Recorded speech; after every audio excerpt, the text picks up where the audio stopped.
Olá, seja bem-vindo ao Núcleo de Formação do Futuro das Cidades.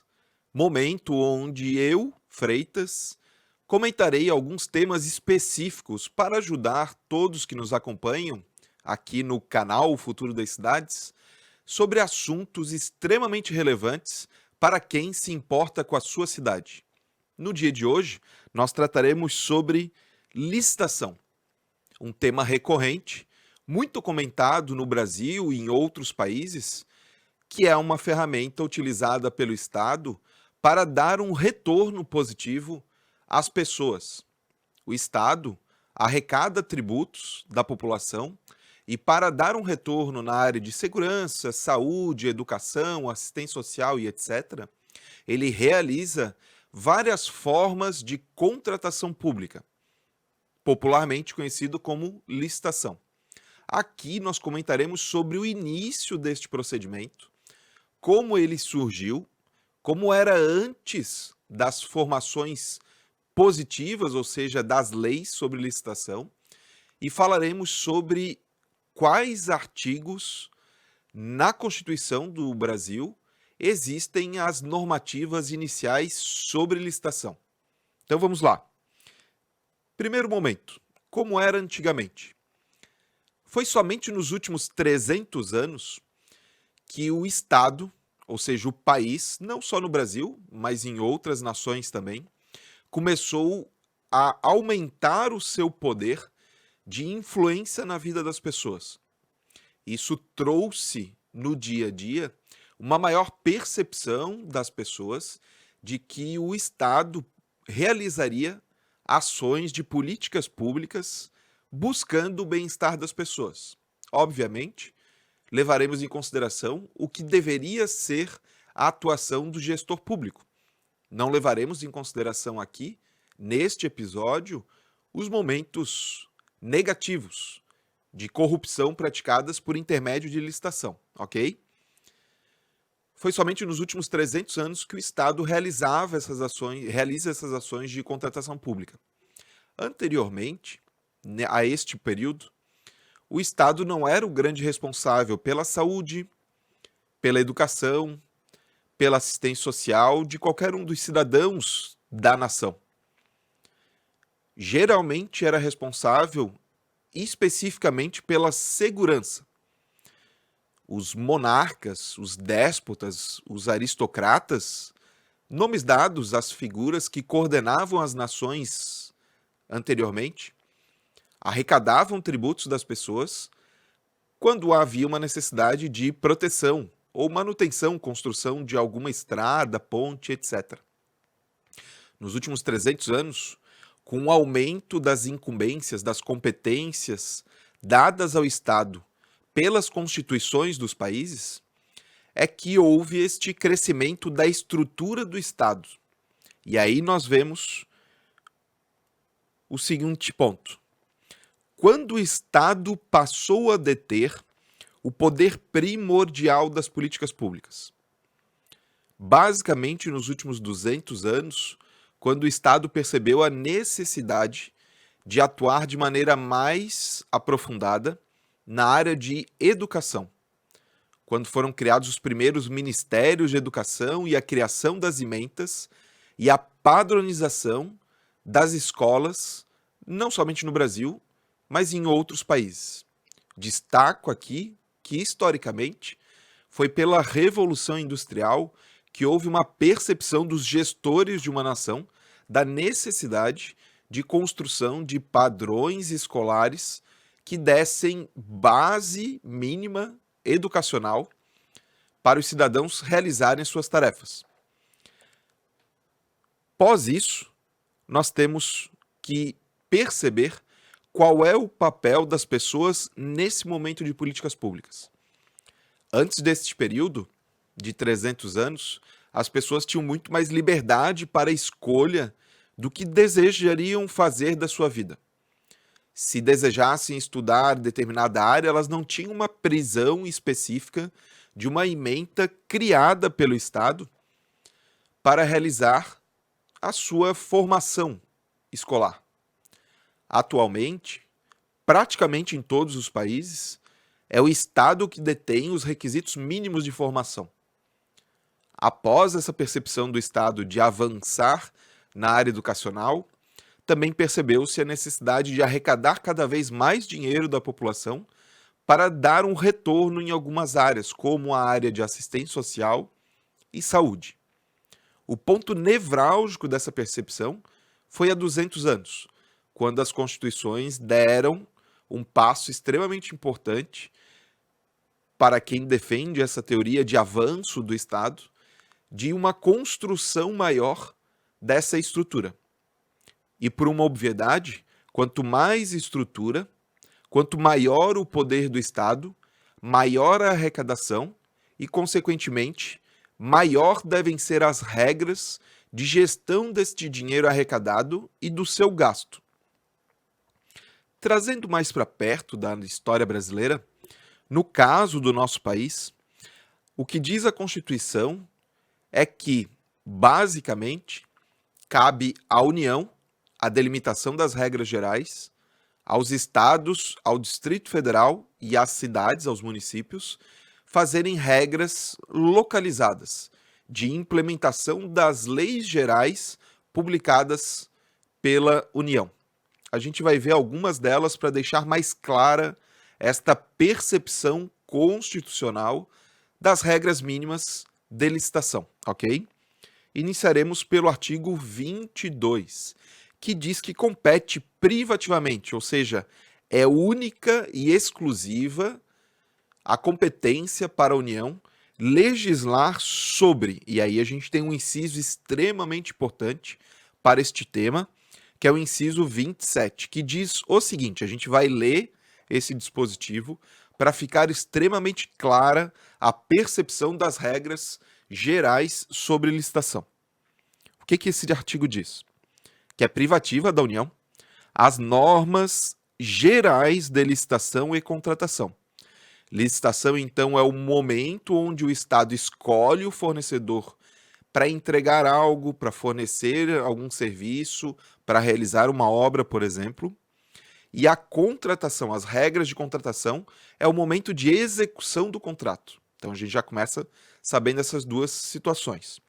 Após isso, delimita-se que em todas as modalidades, ou seja, o único ente federativo que tem a permissão de criar formas de licitação é a União, que são as modalidades.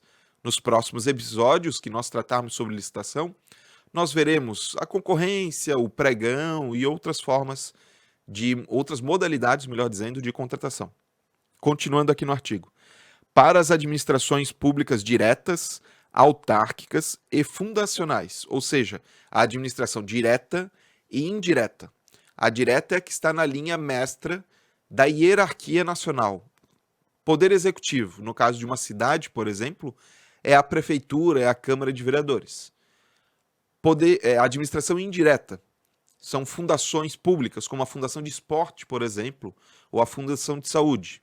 Ou algumas empresas públicas, como a empresa de águas, por exemplo, e esgoto de algumas cidades, que cuidam de uma estrutura específica que a prefeitura entendeu melhor colocar numa empresa especializada nesse serviço.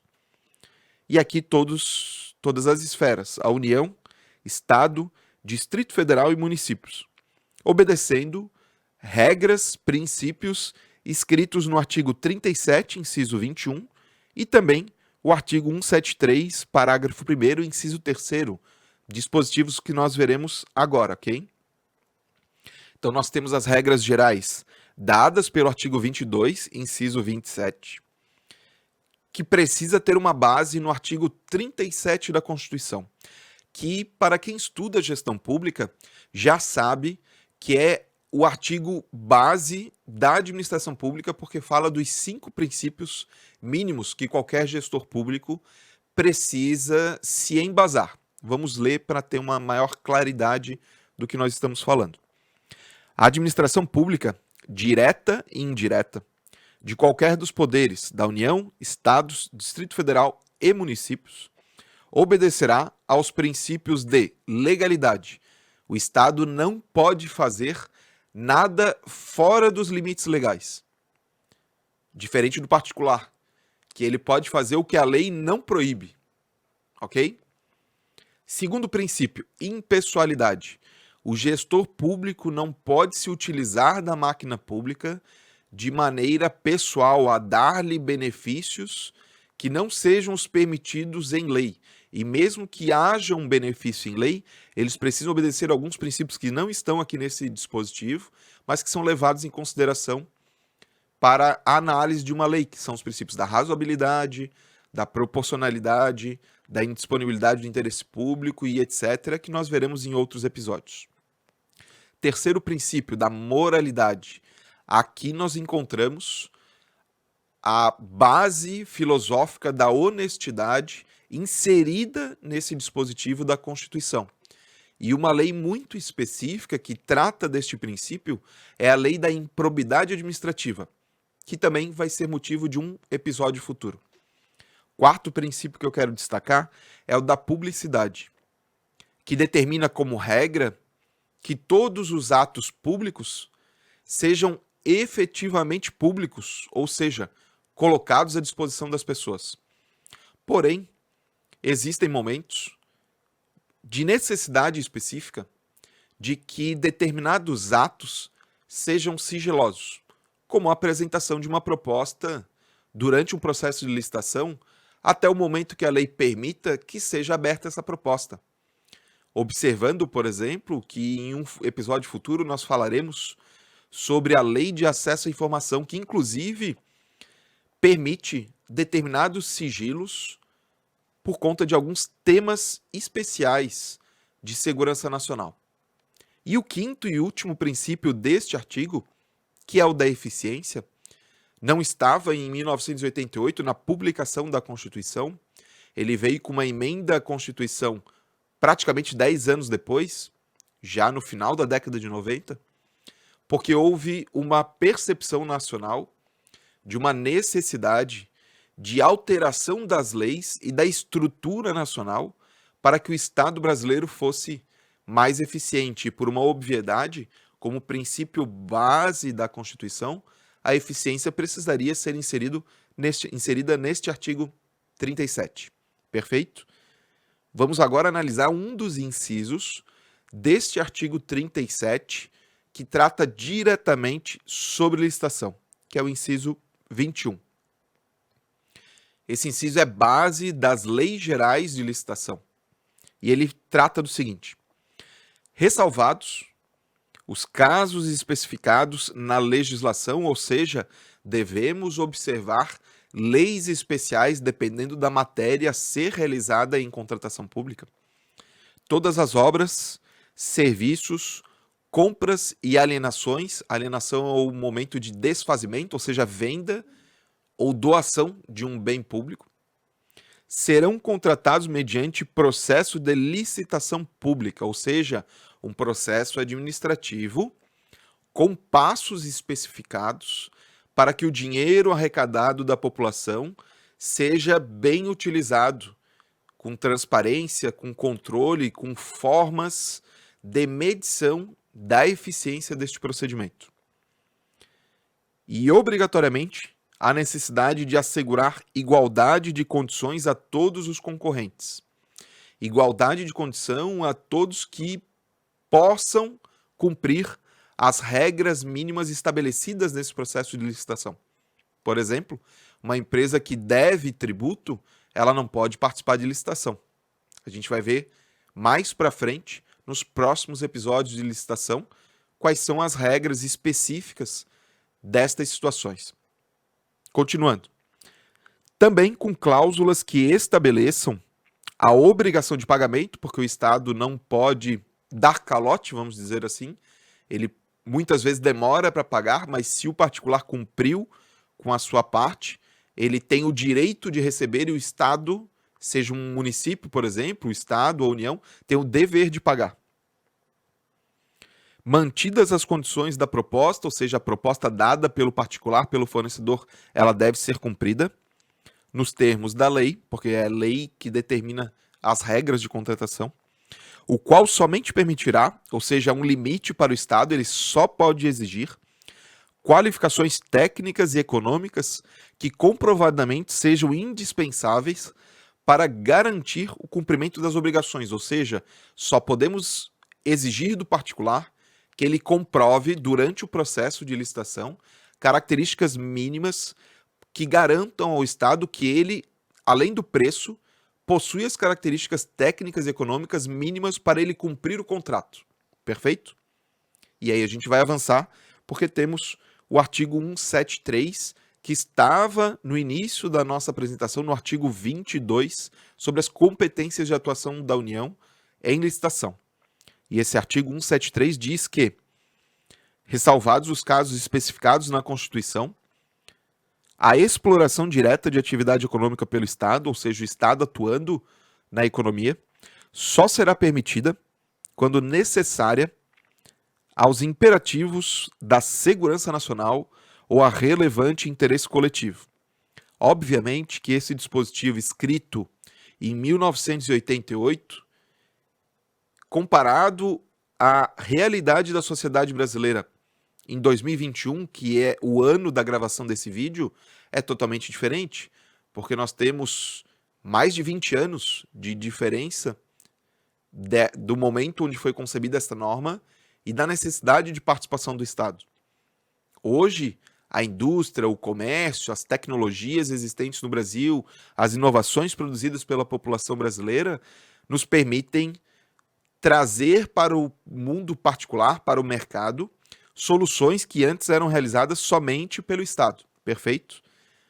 Complementando esse artigo 173, eu quero destacar o parágrafo 1º, que diz que a lei estabelecerá o Estatuto da Empresa Pública, da Sociedade de Economia Mista e de suas subsidiárias que explorem a atividade econômica de produção, comercialização de bens ou de prestação de serviços, ou seja, trata das regras mínimas de constituição jurídica de uma pessoa jurídica do Estado, seja União, Estados, Distrito Federal ou municípios, para realizar essas atividades de influência no mercado.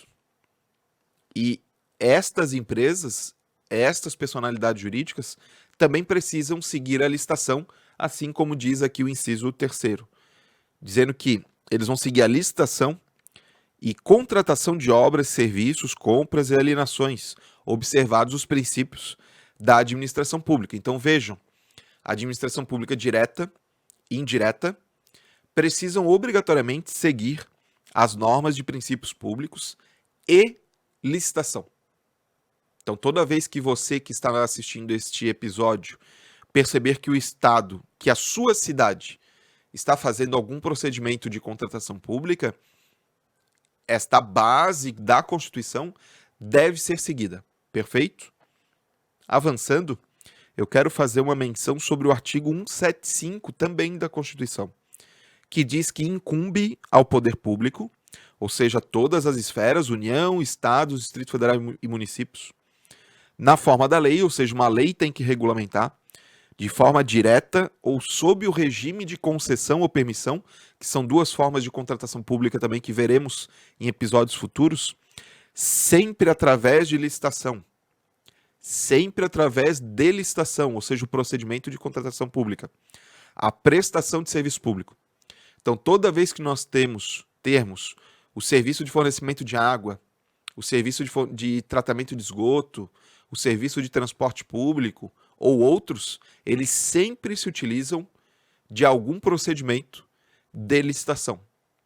Do contrário, está errado, porque a própria Constituição já delimita que este é o procedimento mínimo que qualquer esfera, como uma cidade, deve seguir. E para finalizar este episódio, eu quero fazer o seguinte destaque. A Constituição da República Federativa do Brasil, de outubro de 1988, ela estabelece o início da conversa de forma constitucional. As demais tratativas referentes à licitação estão em leis exclusivas para cada procedimento, que serão objetos dos próximos episódios nos temas específicos de licitação. Mas, até a execução, a realização de algo, o caminho é extremamente árduo, porque são muitas as formas de se realizar uma contratação pública e também muitas as formas, muitas as possibilidades do cidadão fiscalizar estes procedimentos de licitação. Chegamos ao final deste episódio sobre licitação dentro do núcleo de formação do Futuro das Cidades. Espero que você tenha gostado. Se quiser dar alguma dica, escreva algum comentário aqui ao lado e não se esqueça de se inscrever no Futuro das Cidades e ativar o sininho para que todas as atualizações cheguem rapidamente e automaticamente para você, assim como os episódios do núcleo de formação e também das gravações com outros convidados que nós trazemos aqui no nosso canal. Um forte abraço e até a próxima oportunidade. Tchau, tchau.